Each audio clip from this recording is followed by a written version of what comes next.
Hello welcome, मैं हूं अरुण कुमार यादव और आज इस वीडियो में हम क्लास 9 की प्रश्नावली 1.3 के प्रश्न 5 से लेकर 7 तक का सॉल्यूशन देखने वाले हैं। तो शुरुआत करते हैं प्रश्न 5 से। यहाँ पर देखो जो प्रश्न 5 है इसमें बोला गया है 1/17 के दशमलव प्रसार में अंकों के पुनरावृत्ति खंड में अंकों की अधिकतम संख्या क्या हो सकती है, अपने उत्तर की जाँच विभाजन क्रिया द्वारा कीजिए।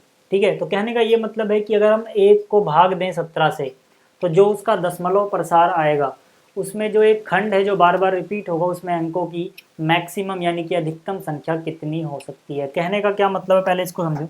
जैसे मान लो आपने बहुत बार बार वाले नंबर देखे होंगे, जैसे 0.256 इसके सर पे बार लगा दिया मैंने, तो इसका मतलब क्या है कि जो एक खंड है ये बार बार रिपीट हो रहा है। जैसे कि इसको मैं चाहूँ तो लिख सकता हूँ 256 फिर 256 फिर 256 इस तरह से।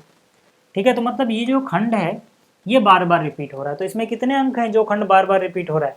ठीक है, यही तो है 2 5 6, जिसके हम बार लगाएंगे तो 1 2 3 मतलब 3 अंक हैं।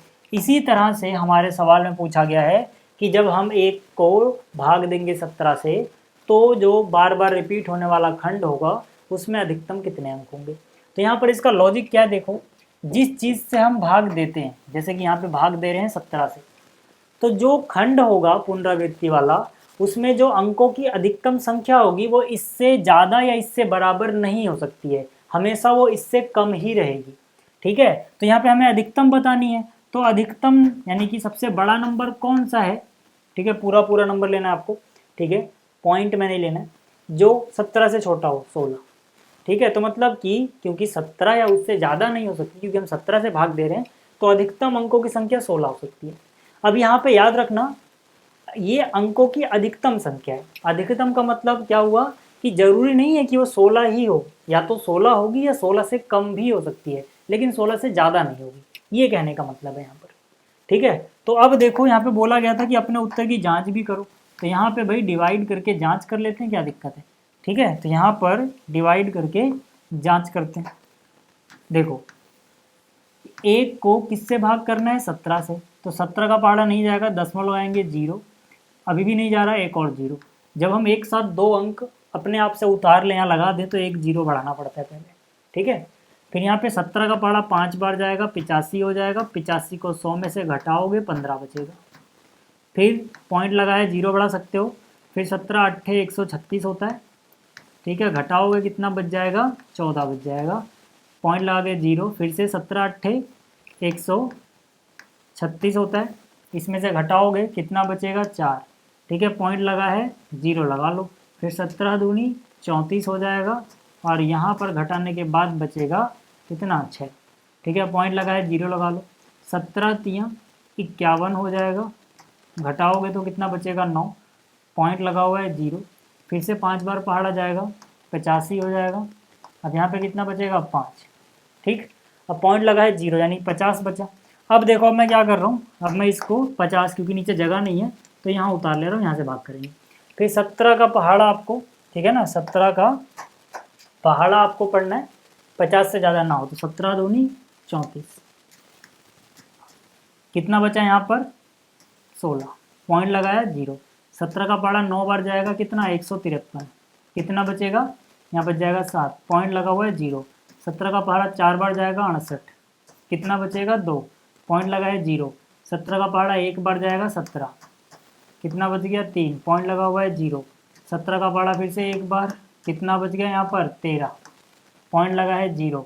17 7 कितना होता है 119, कितना बचेगा 11, पॉइंट लगा है तो एक 0, 110। ठीक है, यहाँ पे कितना आया 110। अब देखो यहाँ पे क्योंकि जगह नहीं है तो मैं ये क्या कर रहा हूँ, इसको थोड़ा इधर लिख देते हैं।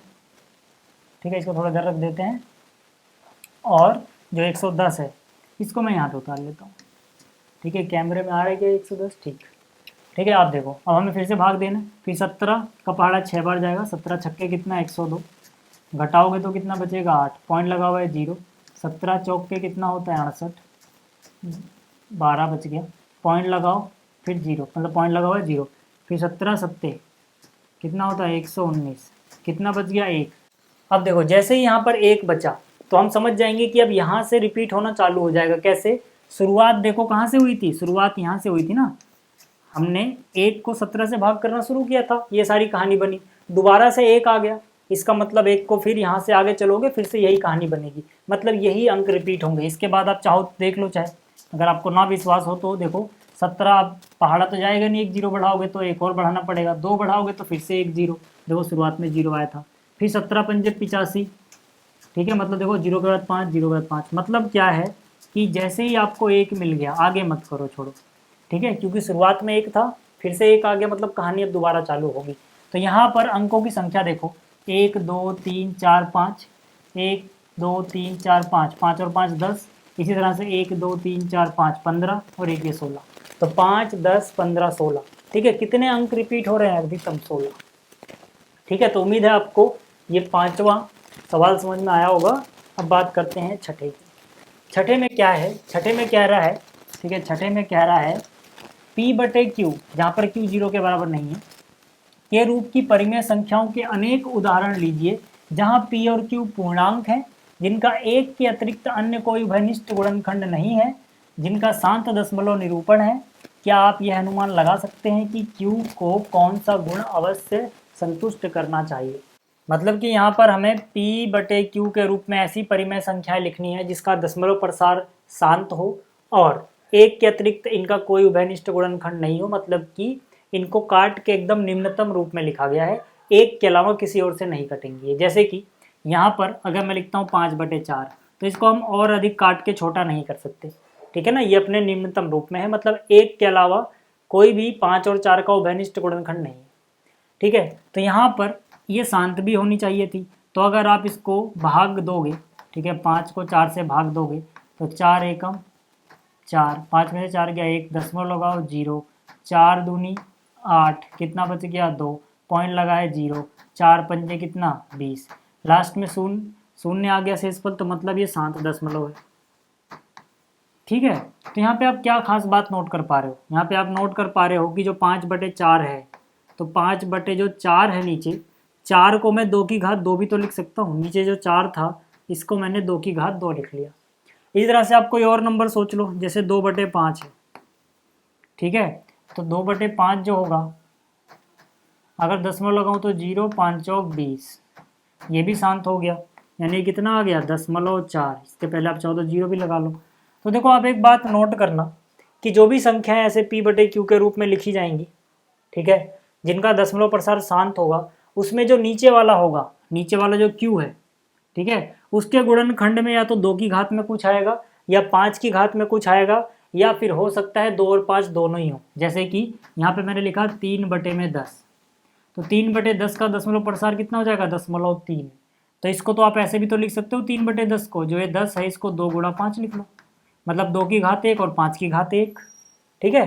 तो यहाँ पर आपको याद रखना है कि शांत दशमलव में, ठीक है, शांत दशमलव के लिए आपको याद रखना है, शांत दशमलव के लिए, शांत दशमलव के लिए जो इन्होंने Q का गुण पूछा है, वो गुण क्या होगा कि जो Q होगा, ठीक है, Q के गुणनखंड में, ठीक है, Q के गुणनखंड में केवल, ठीक है ना, Q के गुणनखंड में केवल 2 की घात आएगी, या तो 2 की घात या 5 की घात, ठीक है, 5 की घात में कुछ आएगा, या दोनों, 2 और 5 दोनों होंगे, या दोनों, ठीक है ना, या दोनों की घात होगी,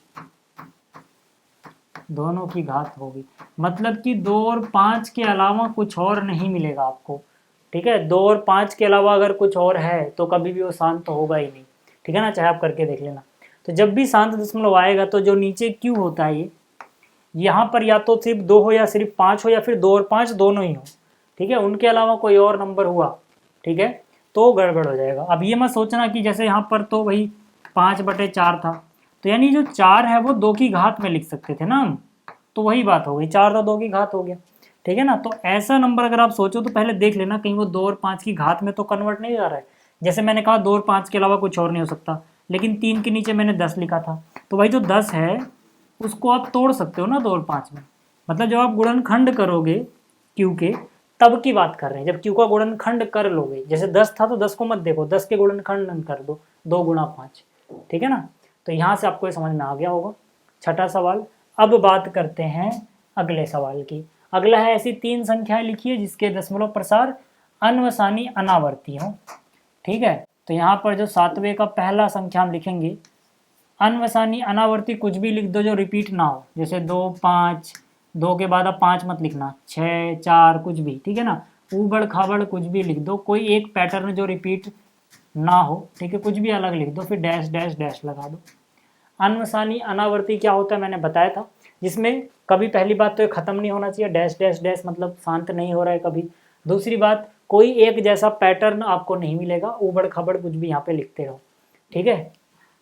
इसी तरह से दूसरा लिख सकते हो आप 4.001 2 0 0 3 0 1 4 9 डैश डैश डैश ऐसे लगा दो, ठीक है।